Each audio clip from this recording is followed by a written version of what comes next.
Back to reality, Jones, he muttered to himself, trying to shake off the lingering daydreams that clung to his mind like cobwebs. Indiana Jones, fedora tilted low, paced restlessly in front of his students. His mind was elsewhere, far from the confines of the classroom. The classroom, stuffy and dim, buzzed with the drone of his own voice lecturing on ancient Sumerian trade routes.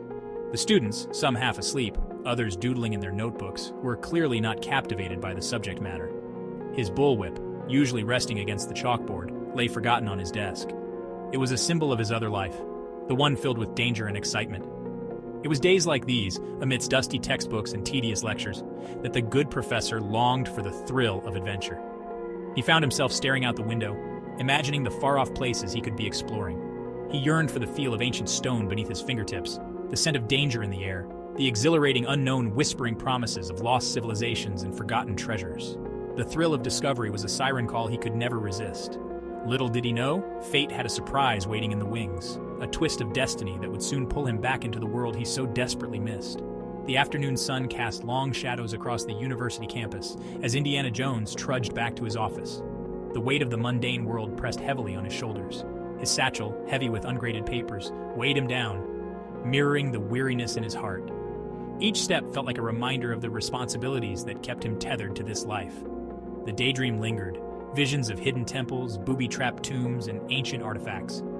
He could almost hear the echo of his footsteps in forgotten corridors, feel the rush of adrenaline as he narrowly escaped danger. He chuckled to himself, pushing open the door to his office. The familiar creak of the hinges brought him back to the present, but the smile on his face hinted at the adventures that played out in his mind. Back to reality, Jones, he muttered, flipping on the desk lamp. The warm glow illuminated the cluttered desk, filled with papers, books, and relics from past expeditions.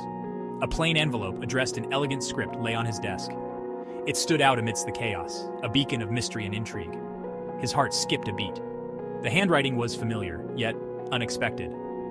It was a name from his past, someone who had always brought adventure into his life. This was no ordinary piece of mail. It was a summons, a call to action that he had been yearning for.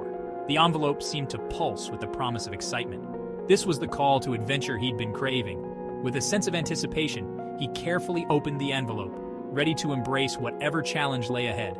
The thrill of the unknown beckoned once more, and Indiana Jones was ready to answer. The letter, penned on thick parchment, bore no return address, only a cryptic symbol, a stylized trident piercing a circle. It spoke of a legend, whispered through the ages, of a powerful artifact hidden within the lost city of Atlantis. The writer, a mysterious benefactor, claimed to possess a map leading to the fabled city. He sought Indiana Jones's expertise in ancient languages and his nose for trouble to navigate the perilous journey and retrieve the artifact. The letter ended with a single line: "Meet me at the Crossroads Inn, New Orleans, by week's end. Come alone." The thrill of the unknown surged through Indiana Jones. Atlantis, the legendary city swallowed by the sea, a myth whispered in hushed tones by scholars and adventurers alike. Could this be real? Could he actually be holding the key to uncovering one of history's greatest mysteries? Doubts swirled in his mind, battling with the allure of adventure. His fingers traced the trident symbol on the letter, a sense of destiny settling upon him. He knew what he had to do. Packing his trusty fedora, leather jacket, and bullwhip, Indiana Jones set off for New Orleans, ready to face whatever awaited him. The air hung thick and heavy with humidity as Indiana Jones stepped off the train in New Orleans. The scent of jasmine and beignets mingled with the less savory aroma of the bayou. He hailed a cab, his destination the Crossroads Inn, a dimly lit establishment nestled in the heart of the French Quarter. True to his word, his contact, a wiry man with sharp eyes and a nervous disposition, awaited him. He introduced himself as Laurent, a historian and descendant of Atlantean survivors. He revealed a weathered map, passed down through generations, detailing the location of Atlantis. Their journey began with a rickety seaplane ride over the vast expanse of the Atlantic, eventually landing on a secluded island shrouded in mist. The moment they stepped foot on the island, the air crackled with an eerie silence. Towering trees choked out the sunlight, creating an oppressive darkness. The jungle hummed with unseen life, the rustle of leaves and the screech of exotic birds, sending shivers down their spines. Laurent, his face pale with apprehension, led the way, hacking through the dense undergrowth with a machete. As they ventured deeper into the jungle's emerald embrace, Indiana Jones couldn't shake the feeling that they were being watched. Days bled into nights as they navigated the treacherous jungle. The dense canopy above allowed only slivers of moonlight to pierce through, casting eerie shadows that danced with the rustling leaves. The jungle was alive, a cacophony of sounds that never ceased, from the distant calls of nocturnal creatures to the incessant hum of insects. Vicious insects swarmed them, their bites leaving fiery welts. Each sting was a reminder of the jungle's relentless hostility. The adventurers swatted at the air, their arms flailing in a futile attempt to ward off the persistent pests. The bites itched and burned, a constant irritation that tested their endurance. They dodged venomous snakes coiled in their path and evaded the watchful eyes of jaguars lurking in the shadows. Every step was taken with caution, their eyes scanning the ground for the telltale patterns of serpents, and the underbrush for the glint of predatory eyes. The jungle was a predator's domain, and they were the intruders. We've faced worse, Marion. Just keep moving. Remember the caves of Peru? This is nothing compared to that. We just need to stay focused and keep our spirits high. Together we can overcome anything this jungle throws at us. Indiana Jones, ever resourceful, used his whip to swing across gaping chasms, disarmed booby traps concealed beneath layers of decaying leaves, and navigated treacherous terrain with the agility of a seasoned explorer. His whip was an extension of himself, a tool of survival and a symbol of his indomitable spirit. And even faced down a charging wild boar with nothing but his wits and a well-aimed punch. The boar, a formidable opponent with tusks gleaming in the dim light, charged with ferocity. But Indiana stood his ground, his eyes locked on the beast. And with a swift, calculated move, he delivered a punch that sent the boar reeling. His resolve never wavered, fueled by the thrill of the hunt and the promise of uncovering the truth behind the legend. Each challenge only strengthened his determination, each obstacle a testament to his unwavering spirit. The jungle was a puzzle, and he was determined to solve it. Keep your eyes open. The jungle's hiding something. Every rustle, every shadow could be a clue. We need to stay sharp and trust our instincts. The answers are here. We just need to find them. As they pressed onward, the jungle began to reveal tantalizing clues of a lost civilization. The air grew thick with anticipation, each step bringing them closer to the secrets buried beneath the foliage. The jungle, once an impenetrable fortress, now seemed to guide them, its mysteries unfolding with each discovery. Crumbling stone structures, overgrown with vines and swallowed by the relentless embrace of nature, emerged from the dense foliage. These ruins, hidden for centuries, spoke of a time long past, a civilization that had thrived and then vanished, leaving only whispers of its existence. Faded murals depicting scenes of a technologically advanced society adorned moss-covered walls. The images, though worn by time, told stories of innovation and grandeur, of a people who had mastered the elements and built wonders that defied imagination. Strange symbols, eerily similar to the one on the letter, were etched into weathered stone. These markings, cryptic and ancient, hinted at a connection to the lost city they sought. Each symbol was a piece of the puzzle, a clue that brought them closer to the truth. This is it. We're on the verge of rediscovering Atlantis, a civilization lost to time and swallowed by the sea. The map, though ancient and worn, was unmistakable. It pointed to a place of legend, a city that had captivated the imaginations of explorers for centuries. A sense of awe and trepidation filled Indiana Jones as he realized the magnitude of their discovery.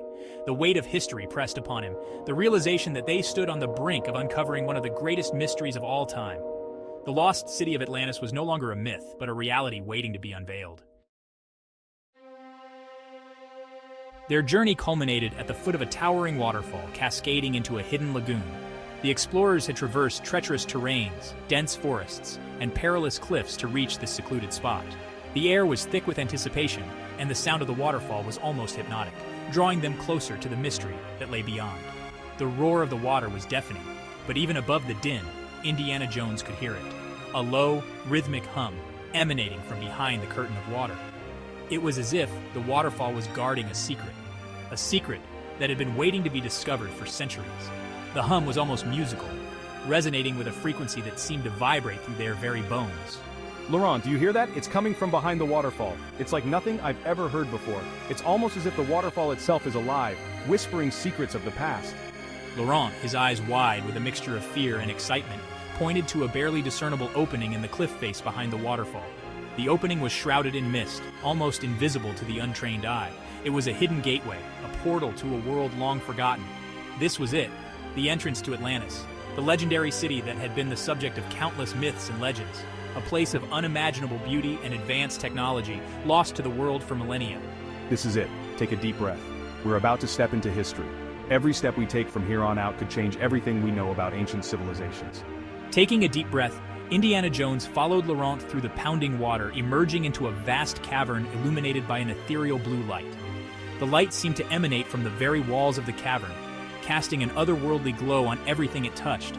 It was as if they had stepped into another dimension, a place where time stood still. The sight that greeted them took their breath away. Before them lay the ruins of a once magnificent city, preserved in an eerie state of suspended animation. The architecture was unlike anything they had ever seen, a blend of ancient and futuristic designs that defied explanation. Towers of shimmering crystal reached toward the cavern ceiling, connected by bridges of glowing energy. The crystals pulsed with a soft, rhythmic light, as if they were alive, breathing in unison with the hum that filled the air. Strange, intricate machinery hummed with dormant power. The machines were covered in symbols and runes, their purpose a mystery. It was clear that this was a place of great knowledge and power, a place where science and magic intertwined. Incredible. It's like nothing I've ever seen. These machines, this architecture, it's beyond anything we've ever imagined. It's as if we've stepped into a dream. But as they ventured deeper into the heart of the city, a sense of unease settled upon them. The rhythmic hum grew louder, and the air crackled with an unseen energy. It was as if the city itself was waking up, responding to their presence. Suddenly, with a deafening clang, a series of metallic figures, their eyes glowing with an eerie blue light, rose from their slumber, their weapons drawn. These were the Guardians of Atlantis, ancient protectors designed to defend the city from intruders. The Guardians of Atlantis, they've awakened. We must be careful. They were designed to protect this place at all costs. The Guardians of Atlantis had awakened. Their presence was a stark reminder of the power and mystery that lay within this ancient city. The explorers knew that their journey had only just begun, and that the secrets of Atlantis were waiting to be uncovered.